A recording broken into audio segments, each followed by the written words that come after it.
നമസ്തേ. ഞാൻ ഇന്നിവിടെ ഒരു കഥ എഴുതിയിട്ടുണ്ട്. ഈ കഥയുടെ വ്യാകരണാംശം നമുക്കൊന്ന് നോക്കാം. നമ്മൾ വ്യാകരണാംശങ്ങളെല്ലാം പഠിച്ചതാണ്. കാരണം ഒരുപാട് ക്ലാസ്സുകളിൽ ഞാൻ അതെല്ലാം വിശദീകരിച്ചിട്ടുണ്ട്. ആ വ്യാകരണങ്ങൾ നമുക്കിവിടെ ഒന്ന് പ്രയോഗിച്ച് നോക്കാം. ആ പഠിച്ചതെല്ലാം കറക്റ്റാണോ എന്നെല്ലാം നമുക്കൊന്ന് നോക്കാം. ആദ്യം ഈ കഥയൊന്ന് വായിക്കാം. അതിൻ്റെ മലയാള അർത്ഥം കൂടി നമുക്ക് മനസ്സിലാക്കാം. ഈ കഥ എല്ലാവരും കേട്ടിട്ടുണ്ടാവും. അതിനൊന്ന് ലഘൂകരിച്ചിട്ടാണ് ഞാനിവിടെ എഴുതിയിരിക്കുന്നത്. ചില പദങ്ങളെല്ലാം ഞാൻ മനഃപൂർവ്വം ഒഴിവാക്കിയിട്ടുണ്ട്. ഓക്കെ, അപ്പോൾ നമുക്കൊന്ന് വായിക്കാം. കാകസ്യ പിപാസ, കാക്കയുടെ ദാഹം. കാക്കഃ അസ്തി, കാക്ക ഉണ്ട്. തഥാ ഉഷ്ണകാലഃ, അപ്പോൾ ഉഷ്ണകാലമായിരുന്നു. കാകസ്യ പിപാസ അസ്തി, കാക്കയ്ക്ക് ദാഹമുണ്ട്. ജല അന്വേഷണം കരോതി, കാക്ക വെള്ളം അന്വേഷിക്കുകയാണ്. കുത്രാപി ജലം നാസ്തി, എവിടെയും ജലം ഇല്ല. നഗരം ഗച്ഛതി, നഗരത്തിലേക്ക് പോവുകയാണ്. ആര്? കാക്ക. കാരണം വനത്തിലായിരുന്നു, നഗരത്തിലേക്ക് പോവുകയാണ്. ഗൃഹം പശ്യതി, ഒരു വീട് കാണുകയാണ്.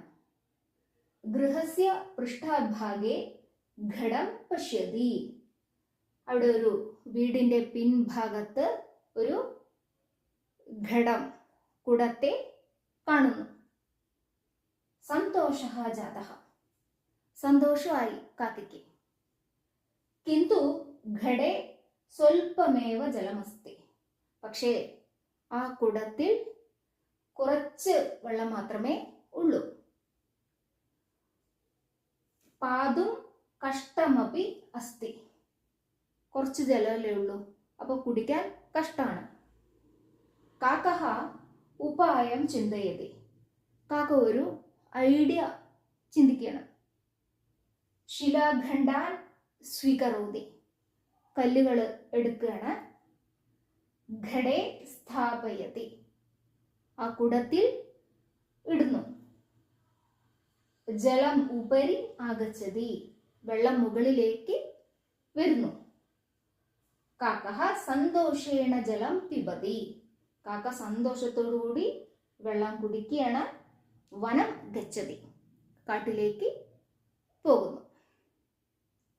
അപ്പൊ ഇതാണ് കഥ. അപ്പൊ നമുക്ക് ഓരോ പദത്തിന്റെയും വ്യാകരണാംശം നമുക്ക് നോക്കാം. ആദ്യമായിട്ട് കാകസ്യ, അകാരാന്തഃ പുല്ലിംഗഃ, ഷഷ്ഠി വിഭക്തി ഏകവചന കാക്ക ശബ്ദമാണ് ഈ കാകസ്യ എന്നത്. ഓക്കെ, അതേപോലെ പിപാസ, ആകാരാന്ത സ്ത്രീലിംഗ പ്രഥമ വിഭക്തി ഏകവചനമാണ് പിപാസ. അപ്പൊ ഈ ഒരു പദം അല്ലെങ്കിൽ കാണുമ്പോൾ തന്നെ നമുക്ക് ഈ സൺ പ്രത്യയത്തിന്റെ എല്ലാം ഒരു ഓർമ്മ വരും. കാരണം ഈ ഒരു പദം നിർമ്മിച്ചിരിക്കുന്നത് സൺ പ്രത്യയവുമായി ചേർന്നിട്ടാണ് ഒരു പദം നിർമ്മിച്ചിരിക്കുന്നത്. ഓക്കെ, പക്ഷെ അതിലോട്ടൊന്നും കൂടുതലായിട്ട് വരുന്നില്ല. ഇപ്പോ പിപാസ എന്നത് ആകാരാന്ത സ്ത്രീലിംഗ പ്രഥമ വിഭക്തി ഏകവചനമാണ്. ഓക്കെ, പിന്നെ കാക്കഃ അസ്തി, കാക്കഃ അല്ലെ, എന്താണ്? അകാരാന്ത പുല്ലിംഗ പ്രഥമ വിഭക്തി ഏകവചനമാണ്. അതുപോലെ അസ്തി, അസ്ധാതു പ്രഥമ പുരുഷ പരസ്മൈപതി ലട്ട് ലകാര. ഓക്കെ, അപ്പൊ ഇങ്ങനെ ലട്ട് ലകാരത്തിന്റെ രൂപമാണ് അസ്തി. ഇനി തഥാ, അത് അവ്യയമാണ്, അപ്പോൾ. ഉഷ്ണകാലഃ, അതും അകാരാന്ത പുല്ലിംഗ പ്രഥമ വിഭക്തി ഏകവചന രൂപം. കാകസ്യ നമ്മളിവിടെ പ്രയോഗിച്ചിരുന്നു അല്ലെ, അതേ തന്നെയാണ്. അകാരാന്ത പുല്ലിംഗ ഷഷ്ഠി വിഭക്തി ഏകവചനം. പിപാസ അതും നമ്മൾ പ്രയോഗിച്ചു. അസ്തി, അതും നമ്മൾ പറഞ്ഞതാണ്. ഇനി ജലാന്വേഷണം കരോതി.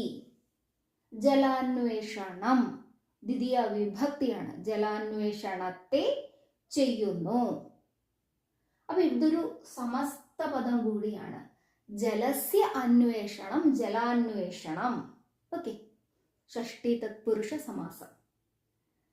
പിന്നെ എന്താ പറയുക, അന്തലിംഗ വചന വിഭക്തി പറയുകയാണെന്നുണ്ടെങ്കിൽ അകാരാന്ത നപുംസകലിംഗ ദ്വിതീയ വിഭക്തി ഏകവചന ജലാന്വേഷണ ശബ്ദം.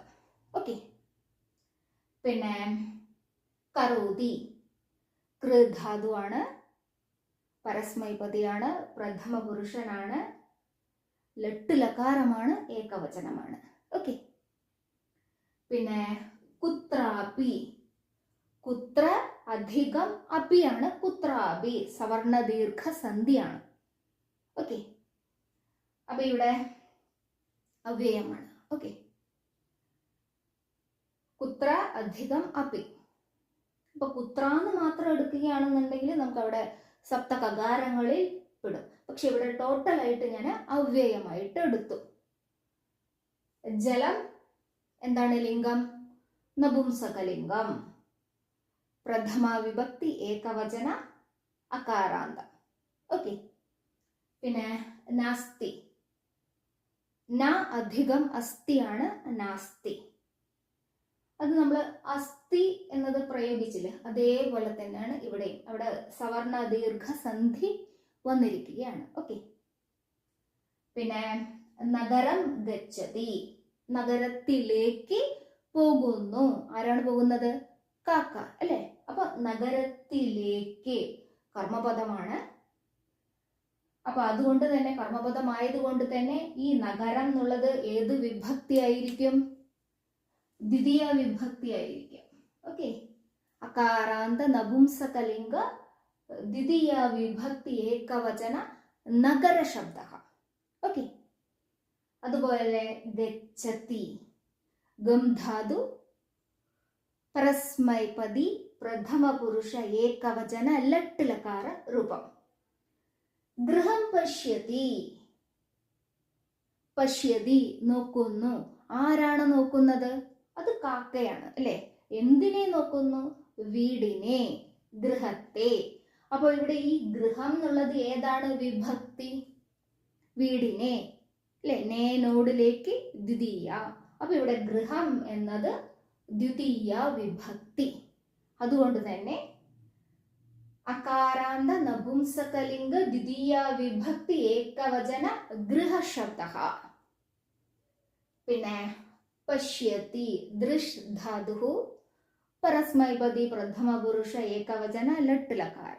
ഓക്കെ, ഇനി ഗൃഹസ്യ അകാരാന്ത നപുംസകലിംഗ ഷഷ്ഠി വിഭക്തിയാണ്, ഏകവചന രൂപം. പൃഷ്ഠഭാഗേ സപ്തമി വിഭക്തിയാണ്, അകാരാന്ത പുല്ലിംഗ സപ്തമി വിഭക്തി ഏകവചന പൃഷ്ഠഭാഗ ശബ്ദ. ഘടം പശ്യതി, കുടത്തെ നോക്കുന്നു. അപ്പൊ ഇവിടെ ഘടം എന്നുള്ളതും ദ്വിതീയ വിഭക്തിയാണ്, കർമ്മപദമാണ്. അതുകൊണ്ട് തന്നെ അകാരാന്ത പുല്ലിംഗ ദ്വിതീയ വിഭക്തി ഏകവചന ഘടശബ്ദ. ഓക്കെ, പിന്നെ പശ്യതി നേരത്തെ നമ്മൾ പറഞ്ഞു. പിന്നെ സന്തോഷ ജാതഃ, സന്തോഷമായി. ആർക്കാണ്? കാക്കയ്ക്ക് അല്ലെ? സന്തോഷ ജാതഃ. സന്തോഷ ഏതായിരിക്കും? അകാരാന്തമാണ്, പുല്ലിംഗമാണ്, പ്രഥമ വിഭക്തിയാണ്, ഏകവചനമാണ്. അപ്പോൾ ജാതഹയോ അകാരാന്തമാണ്, പുല്ലിംഗമാണ്, പ്രഥമ വിഭക്തിയാണ്, ഏകവചനമാണ്. പിന്നെന്താ? ഒന്നും കൂടി ഉണ്ട്. ഈ ജാതഹ എന്നുള്ളത് കഥപ്രത്യയത്തിൽ പെടുന്ന ഒരു പദമാണ്. ഇവ കാണുമ്പോൾ ശരിക്കും ഒരു ക്രിയാപദമായി തോന്നുമെങ്കിലും അത് ക്രിയാപദമല്ല, നാമപദമാണ്. ഓക്കെ, കഥപ്രത്യയത്തിൽ, കർമ്മണി പ്രയോഗത്തിലെ കഥപ്രത്യയത്തിൽ വരുന്ന ഒരു പദമാണ്. ജന് ധാതുവിൽ നിന്ന് എന്താ പറയാ കഥപ്രത്യയത്തിന്റെ രൂപം. ഓക്കെ. പിന്നെ കിന്തു അവ്യയം, പക്ഷേ. ഘടേ സ്വൽപ്പമേവ ജലമസ്തി. ഘടേ സപ്തമി വിഭക്തിയാണ്, അകാരാന്തമാണ്, പുല്ലിംഗമാണ്, ഏകവചനവുമാണ്. ഓക്കെ. സ്വൽപ്പമേവ, അപ്പൊ ഇവിടെ സ്വൽപ്പം അധികം ഏവ കേവല സന്ധി വന്നിരിക്കുകയാണ്, അല്ലെങ്കിൽ നമുക്ക് അനുസ്വാര സന്ധി എന്നും പറയാം. ഓക്കെ. അങ്ങനെ സ്വൽപ്പം പ്ലസ് ഏവയാണ് സ്വൽപ്പമേവ. അപ്പൊ ഇവിടെ ഈ സ്വൽപ്പം എന്നത് എന്താ പറയാ ജലത്തിന്റെ വിശേഷണമാണ്. ഓക്കെ. അതുകൊണ്ട് തന്നെ ഇവിടെ സ്വൽപ്പം എന്നത് അകാരാന്ത നപുംസകലിംഗ പ്രഥമ വിഭക്തി ഏകവചനം. ഓക്കെ. ജലത്തിന്റെ വിശേഷണമാണ്. പിന്നെ എന്താ പറയാ ഏവ അവ്യയം എന്ന് ഞാൻ പറഞ്ഞു കഴിഞ്ഞു. ജലമസ്തി, ജലം അധികം അസ്തി ആണ് ജലമസ്തി. അവിടെയും നമുക്ക് അനുസ്വാര സന്ധി ഉപയോഗിക്കാം. ജലം ഉണ്ട്, ജലം എന്നുള്ളത് പ്രഥമ വിഭക്തിയാണ്. അന്തലിംഗ വചനങ്ങൾ ആവശ്യമില്ലല്ലോ അല്ലെ, നേരത്തെ പറഞ്ഞത് തന്നെയാണ്. പിന്നെ പാതും കഷ്ടമപി അസ്തി. പാതും കുടിക്കുവാൻ, പാത്തും തും അവിടെ ഉണ്ട് അല്ലെ, അപ്പൊ ഏത് പ്രത്യയമാണ്? തുമുൻ പ്രത്യയമാണ്, കുടിക്കുവാൻ. ഓക്കെ. പാതും കഷ്ടമപി, കഷ്ടവും ഉണ്ട്, കുടിക്കാൻ കഷ്ടവും ഉണ്ട്. അപ്പോ എന്താണ് കഷ്ടമുള്ളത്? ജലം കുടിക്കാൻ കഷ്ടമുണ്ട്. അപ്പൊ ഇവിടെയും കഷ്ടം എന്നുള്ളത് എന്താണ്? അകാരാന്ത നപുംസകലിംഗ പ്രഥമ വിഭക്തി ഏകവചനം. പിന്നെ കഷ്ടം പ്ലസ് അപിയാണ് കഷ്ടമപി എന്ന് എഴുതിയിരിക്കുന്നത്. പിന്നെ അസ്തി അറിയാമല്ലോ. കാക്കഹ ഉപായം ചിന്തയതി. കാക്ക ഒരു ഉപായത്തെ ചിന്തിക്കുന്നു. കാക്കഹ അറിയാം. ഉപായം ഉപായത്തെ. ഉപായത്തെ എന്ന് പറയുമ്പോൾ തന്നെ എല്ലാവർക്കും മനസ്സിലായിട്ടുണ്ടാവും ഏതാണ് വിഭക്തി എന്ന്. ഏതാണ്? ദ്വിതീയ അകാരാന്ത പുല്ലിംഗ ദ്വിതീയ വിഭക്തി ഏകവചനമാണ് ഇവിടെ ഉപായം. പിന്നെന്താ? ചിന്തയതി. ചിന്ത ധാതു പരസ്മൈപതി പ്രഥമ പുരുഷ ഏകവചന രൂപം, ലട്ടുലകാരവുമാണ്. ഓക്കെ. പിന്നെ ശിലാഖണ്ഡാൻ സ്വീകരോതി. കല്ലുകളെ എടുക്കുന്നു. ആരാ എടുക്കുന്നത് കല്ലുകളെ? കാക്ക. ശിലാഖണ്ഡാൻ അകാരാന്ത പുല്ലിംഗ ദ്വിതീയ വിഭക്തി ബഹുവചനാണ്. ഓക്കെ. ബഹുവചന ശിലാഖണ്ഡ ശബ്ദ. സ്വീകരോതി. സ്വീ എന്നത് ഉപസർഗ സദൃശമായിട്ട് നമുക്ക് ഇവിടെ എടുക്കാം. ഉപസർഗ സദൃശ കൃ ധാതോഹോ പരസ്മൈപതി ലട്ട് ലകാര രൂപമാണ് സ്വീകരോതി. ഓക്കെ. നമ്മൾ 22 ഉപസർഗങ്ങൾ നമ്മൾ പഠിച്ചതാണ്. അതിൽ ഈ സ്വീ എന്ന ഉപസർഗം കാണാൻ സാധിക്കില്ല. ഓക്കെ. അതൊരു പ്രത്യേകമായിട്ടുള്ള നിയമത്തിൽ പെടുന്നതാണ്. ഘടേ സ്ഥാപയതി. ഘടേ നമ്മൾ പഠിച്ചതാണ് അല്ലെ. സപ്തമി വിഭക്തി ഏകവചനം, അകാരാന്ത പുല്ലിംഗം. സ്ഥാപയതി സ്ഥാധാതു പരസ്മൈപതി പ്രഥമ പുരുഷ ലട്ട് ലകാര ഏകവചനം. പിന്നെ ച അവ്യയം. പിന്നെ ജലം ഉപരി ആഗച്ഛതി. വെള്ളം മുകളിലേക്ക് വരുന്നു. അപ്പൊ ജലം എന്നുള്ളതും പ്രഥമ വിഭക്തി രൂപമാണ്. പിന്നെ ഉപരി അവ്യയം. ആഗച്ഛതി ആ ഉപസർഗപൂർവക ഗം ധാതോഹോ പരസ്മൈപതി പ്രഥമ പുരുഷ ലട്ട് ലകാരഃ. പിന്നെ കാക്കഹ സന്തോഷേണ ജലം പിബതി. കാക്കഹ അറിയാലോ, സന്തോഷേണ. സന്തോഷഃ എന്ന് നമ്മൾ ഇവിടെ എവിടെയോ പഠിച്ചിട്ടുണ്ട്.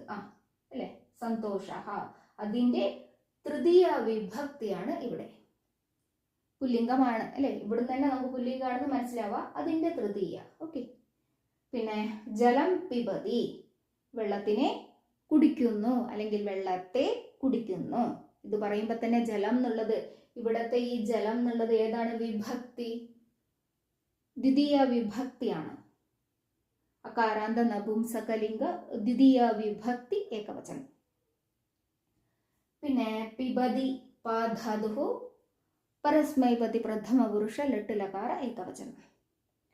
വനം ഗച്ഛതി വനത്തിലേക്ക് പോകുന്നു. അപ്പൊ ഇവിടെ വനം എന്നുള്ളത് എന്താണ്? അകാരാന്ത നപുംസകലിംഗ ദ്വിതീയ വിഭക്തി ഏകവചന വനശബ്ദ. ഗച്ഛതി ഗംധാതു പരസ്മൈപതി പ്രഥമ പുരുഷ ലട്ട് ലകാര ഏകവചനം. ഓക്കെ, അപ്പൊ ഇതൊക്കെയാണ് ഓരോ പദങ്ങളുടെയും വ്യാകരണാംശങ്ങൾ.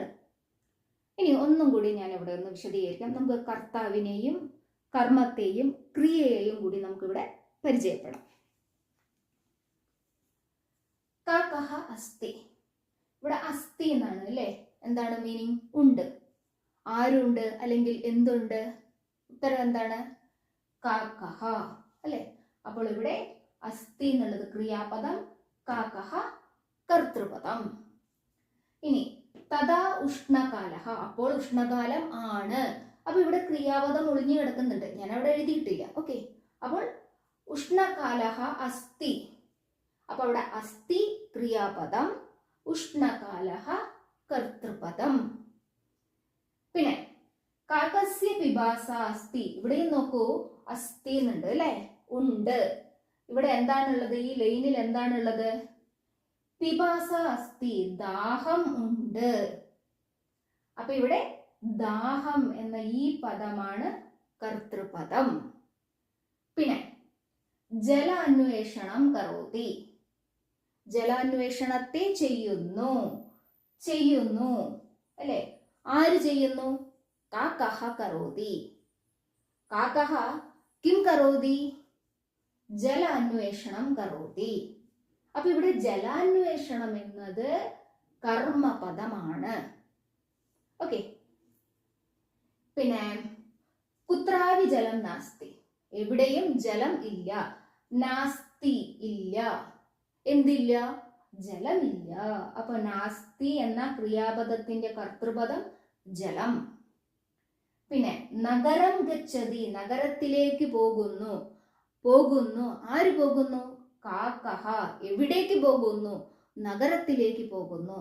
അപ്പൊ ഇവിടെ കർത്തൃപദം ഞാൻ ഇവിടെ എഴുതിയിട്ടില്ല, പക്ഷെ നമ്മൾ ആ കഥയിൽ നിന്ന് മനസ്സിലാക്കണം ആരാണ് കർത്താവ് എന്ന്. പക്ഷെ കർമ്മം ഇവിടെയുണ്ട്, നഗരം. ഓക്കെ, ഇനി ഗൃഹം പശ്യതി, വീടിനെ നോക്കുന്നു. ആര്? ആരാണ് നോക്കുന്നത്? അദ്ദേഹം കർത്തൃപദം, അതായത് കാക്ക. എന്തിനെ നോക്കുന്നു? വീടിനെ. അപ്പൊ ഗൃഹം എന്നുള്ളത് കർമ്മപദം, പശ്യതി ക്രിയാപദം. ഗൃഹസ്യ പൃഷ്ഠഭാഗേ ഘടം പശ്യതി. വീടിന്റെ പിൻഭാഗത്ത് കുടത്തെ നോക്കുന്നു. കുടത്തെ ആരാണ് നോക്കുന്നത്? കാക്കഹ. അപ്പോൾ പശ്യതി നോക്കുന്നു. ആര് നോക്കുന്നു? കാക്ക. കാക്കഹ കർത്തൃപദം. എന്തിനെ നോക്കുന്നു? ഘടത്തെ, കർമ്മപദം. ഓക്കെ, ഇനി സന്തോഷഃ ജാതഃ, സന്തോഷമായി. ആർക്ക്? കാക്കയ്ക്ക്. അവിടെ നമുക്കൊന്നും പോകുന്നില്ല, അവിടെ ഞാൻ കർമ്മണി പ്രയോഗം എഴുതിയിരിക്കുകയാണ്. അതുകൊണ്ട് ഒരു കൺഫ്യൂഷൻ ആണ്ടാന്ന് വെച്ചിട്ട് ഞാൻ അവിടേക്ക് പോകുന്നില്ല. ഓക്കെ, പിന്നെ ഇവിടെ വേണമെന്നുണ്ടെങ്കിൽ നമുക്ക് ഇവിടെ ഒരു അസ്ഥി എന്ന് ചേർത്തി കഴിഞ്ഞാൽ ഉണ്ട് എന്നാവും. അപ്പോൾ എന്തുണ്ട്? സന്തോഷം ഉണ്ട്, അല്ലെങ്കിൽ സന്തോഷം ആയിട്ടുണ്ട് എന്നൊക്കെ വരുമ്പോൾ ഇവിടെ സന്തോഷ എന്നത് കർത്തൃപദമായിട്ട് വരും. അസ്ഥിന്നോ അല്ലെങ്കിൽ ഭവതിന്നോ എന്നുള്ളത് അവിടെ ക്രിയാപദമായിട്ട് വരും. അവിടെ ഞാൻ അവിടെ എഴുതിയിട്ടില്ല. ഓക്കെ, കിന്തു ഘടേ സ്വൽപ്പമേവ ജലം അസ്തി. ഇവിടുത്തെ ക്രിയാപദം ഏതാണ്? അസ്തി അല്ലെ? ഉണ്ട്. എന്തുണ്ട്? ജലമുണ്ട്. അപ്പൊ ഇവിടെ അസ്ഥി എന്ന ക്രിയയോട് ചോദ്യം ചോദിക്കുമ്പോൾ ഉണ്ട് എന്നാണ്. അപ്പോൾ എന്തുണ്ട്? അവിടെ ഉള്ളത് എന്താണ്? ജലമാണ്. ഓക്കെ, അപ്പോൾ ജലം എന്നുള്ളത് കർത്തൃപദം. പാതും കഷ്ടമപി അസ്തി. കുടിക്കാൻ കഷ്ടവും ഉണ്ട്. അപ്പൊ ഇവിടെ ഉണ്ട്. എന്തുണ്ട്? കഷ്ടമുണ്ട്. ഓക്കെ, അപ്പൊ ഇവിടെ കഷ്ടം എന്നുള്ളത് കർത്തൃപദം, അസ്തി ക്രിയാപദം. കാക്കഹ ഉപായം ചിന്തയതി. കാക്ക ഉപായത്തെ ചിന്തിക്കുന്നു. ചിന്തിക്കുന്നു, ആര് ചിന്തിക്കുന്നു? കാക്ക. അപ്പൊ ചിന്തിക്കുന്നു എന്ന ക്രിയാപദത്തിന്റെ കർത്തൃപദം കാക്കഹ. ചിന്തിക്കുന്നു, എന്തിനെ ചിന്തിക്കുന്നു എന്ന് ചോദിക്കുമ്പോഴാണ് ഉപായത്തെ എന്ന കർമ്മപദം അവിടെ വരുന്നത്. പിന്നെ ശിലാഖണ്ഡാൻ സ്വീകരോതി, കല്ലുകളെ സ്വീകരിക്കുന്നു. ആര്? അദ്ദേഹമാണ് കർത്തൃപദം. സ്വീകരോതി എന്ന ക്രിയയുടെ കർത്താവ് കാക്കഹയാണ്. അണ്ടർസ്റ്റുഡ് ആണ്. അപ്പൊ എന്തിനെ സ്വീകരിക്കുന്നു? അതാണ് കർമ്മപദം. അപ്പോൾ ഇവിടെ ശിലാഖണ്ഡാൻ എന്നതാണ് കർമ്മപദം. പിന്നെ ഘടേ സ്ഥാപയതി, കുടത്തിൽ ഇടുന്നു. ആരിടുന്നു? കാക്കഹ അല്ലെ? കാക്കഹ ഘടേ സ്ഥാപയതി. ഇവിടെ കാക്കഹ എന്നുള്ളതൊന്നും ഞാൻ എഴുതിയിട്ടില്ല. അതെല്ലാം നമ്മൾ ആ ക്രിയാപദം വെച്ചിട്ട് നമ്മൾ സ്വയം മനസ്സിലാക്കേണ്ടതാണ്. ഓക്കെ. സ്ഥാപയതി ഇടുന്നു. ആരാണ് ഇടുന്നത്? ആരാണോ അദ്ദേഹം കർത്തൃപദമാണ്. അതായത് കാക്ക. അപ്പൊ എന്താണ് ഇടുന്നത് എന്ന് ചോദിച്ചാൽ അത് കർമ്മപദമായി. എന്താണ് ഇടുന്നത്? കല്ലുകളെയാണ് ഇടുന്നത്. അപ്പൊ ഇവിടെയും കല്ലുകളെ എന്ന കർമ്മപദവും ഇവിടെ അണ്ടർസ്റ്റുഡ് ആയിട്ട് വന്നിരിക്കുകയാണ്. ഓക്കെ. അപ്പൊ അതെല്ലാം നമ്മൾ ഈ ക്രിയയുമായി ബന്ധപ്പെട്ട് ചോദിക്കുമ്പോൾ കിട്ടും. പിന്നെ ജലം ഉപരി ആഗച്ഛതി. ആഗച്ഛതി വരുന്നു. എന്ത് വരുന്നു? ആര് വരുന്നു? ഇവിടെ കാക്കയാണോ മുകളിലേക്ക് വരുന്നത്? അല്ല. എന്താണ് വരുന്നത്? വെള്ളമാണ് മുകളിലേക്ക് വരുന്നത്. അപ്പൊ ഇവിടെ ജലം എന്നുള്ളതാണ് എന്താ? കർത്തൃപദം. പിന്നെ കാക്കഹ സന്തോഷേണ ജലം പിബതി. കാക്ക സന്തോഷത്തോടുകൂടി വെള്ളം അല്ലെങ്കിൽ വെള്ളത്തെ കുടിക്കുന്നു. അപ്പൊ പിബതി എന്ന ക്രിയ ചെയ്യുന്നത് ആരാണ്? കാക്ക. ഇദ്ദേഹം കർത്തൃപദമാണ് കാക്ക.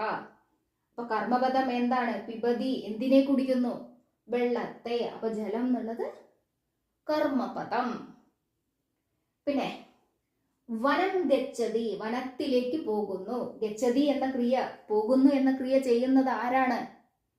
കാക്ക അല്ലെ? കാക്കഹ. അത് ഞാൻ ഇവിടെ എഴുതിയിട്ടുണ്ടോ? ഇല്ല. അത് നമ്മൾ മനസ്സിലാക്കണം. കാക്കഹ. കാക്കഹ കം ഗച്ഛതി അല്ലെങ്കിൽ കിം ഗച്ഛതി അല്ലെങ്കിൽ കുത്ര ഗച്ഛതി? വനം. ഇവിടെ ശരിക്കും പറഞ്ഞാല് വനം എന്നുള്ളത് നപുംസകലിംഗമാണ്, ദ്വിതീയ വിഭക്തിയാണ്. അപ്പൊ അതുകൊണ്ട് തന്നെ ഏറ്റവും യുക്തമായ ചോദ്യം കാക്കഹ കിം ഗച്ഛതി എന്ന് വേണം ചോദിക്കണം, അല്ലെങ്കിൽ കുത്ര ഗച്ഛതി എന്നും ചോദിക്കാം. ഓക്കെ. അപ്പോ വനം എന്നുള്ളത് കർമ്മപദം, ഗച്ഛതി ക്രിയാപദം, കർത്തൃപദമോ? വനത്തിലേക്ക് പോകുന്നത് ആരാണ്? കാക്കഹ. അപ്പോൾ കാക്കഹ കർത്തൃപദം. ഓക്കെ. അപ്പൊ ഇത്രയും വ്യാകരണാംശം ഈ ഒരു ചെറിയൊരു സ്റ്റോറിയിലൂടെ നമ്മൾ പഠിച്ചു കഴിഞ്ഞു. ഇതിൽ നിന്ന് എന്തെങ്കിലും ഒരു സംശയങ്ങൾ ഉണ്ടെങ്കിൽ ചോദിക്കാവുന്നതാണ്. ഓക്കെ. ധന്യവാദ.